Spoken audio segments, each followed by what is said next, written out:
Find your niche in the world of physical therapy. Becoming a physical therapist is a general concept, but in the world of physical therapy and as a career, you can find your niche discipline, such as TMJ, Graston certification, pediatric, sports, orthopedic, balance, vestibular. There's a multitude of different areas to do that. So check the areas that don't really have that discipline, that there's a demand for it, a need for it, whatever. Grow your business, become an independent person, as needed, part-time, whatever. But finding your niche is one of those things that can help you separate yourself to do what you want to do anyway, but also make a lot of good money out of finding your niche that the market is there for. There is lymphedema areas of the country that they don't have certification to certify therapists for, and they want you to be there, and they feel a need for that too. Just like in this certain area, parts of Florida, there's home health demands, there's this demands, there's balance people, there's sports people all over the place. You can really corner the market and really make a lot of good money and have a very rewarding career in finding your niche. So when in doubt, get training, get certification, and continue your education by finding your niche and making good money.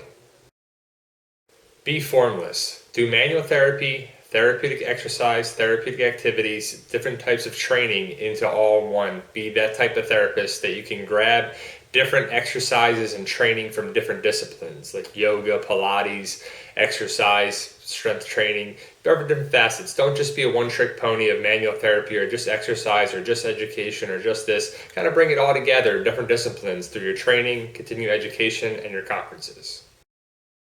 Live at or below your means of the money that you have and that you have budgeted for. Don't go and excessively spend money for it too, especially if you're in grad school or you're a new grad, or if you're just making money and not just going above your budget. Now, I've seen people that have had a budget that is pretty high, but the big thing is to help pay off your student loans, your expenses that'll help you manage your quality of life. You can pay a little bit more here and there for the different things that help knock down your big expenses and your debt. It'll help you out in the long run, but live at or below your means to save your money and put things aside to maybe open up your own practice or knock down your student loans or go work part-time or be able to do things and travel a little bit more around what you want to do. So live at or below your means. It's who you know, not what you know in the career of physical therapy and just generally in life. That's a good motto for you to think about, where you can just have the right connections to get ahead in life, to help you open up different doors for different careers, management positions, higher pay, salary, wages, better hours, better just everything and anything in life. Having friends will always benefit you than knowing how to do physical therapy, because everyone knows that. There's over 227 PT schools in the United States, so you want to make sure that you know the right things to treat and to be an effective therapist, but also have the right connections to maybe open up your own practice, be part-time, become a manager, work the right kind of hours, kind of have a couple of different jobs that pay well to have a good quality of life on there too. So with the right connections, the right people, it can be done. And PT is a very small world. So get out there and make friends. Don't burn any bridges and hurt anything. So get to know all the people that can help you out in the career. Be willing to travel with the travel company.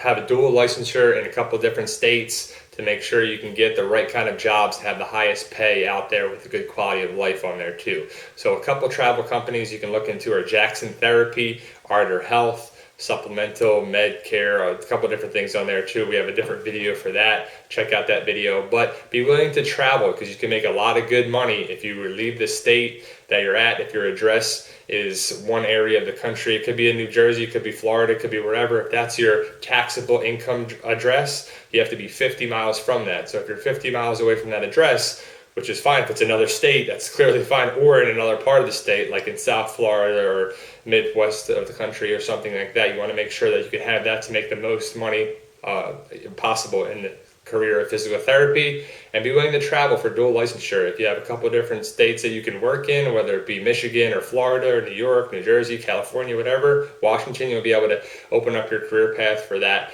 So be willing to travel to make some good money. Pay more than the minimum than you're on your student loans. It's very important to not have the basic minimum charge or minimum payment on your student loans, because you're going to end up paying the interest on there that's going to amount to almost double the amount that you took out, and that's not good. So what you can want to do is to pay a little bit more whenever you can do. So say your student loan is $1,300 a month. If you can pay $1,400 or $1,500 a month, do that. If not, that's fine. Make extra $50, $75, $100, whatever you can do, it's going to go towards the principal and the interest and knock it down. I know for house mortgages, if you have a 30-year mortgage and you have a bi-weekly or bi-monthly payment where you have two different payments twice a month instead of the one big payment, you knock down your mortgage from 30 years to 23.4 years or whatever. So to knock down 6-7 years out of a 30-year mortgage, that doesn't sound like a lot, but it'll give you some peace of mind. Plus, paying a little bit more each month goes a long way. So you want to cut down that interest as quickly as possible and get rid of that student loan debt that's hanging over your head, and you can breathe a little easier. So pay more than the minimum of your student loan.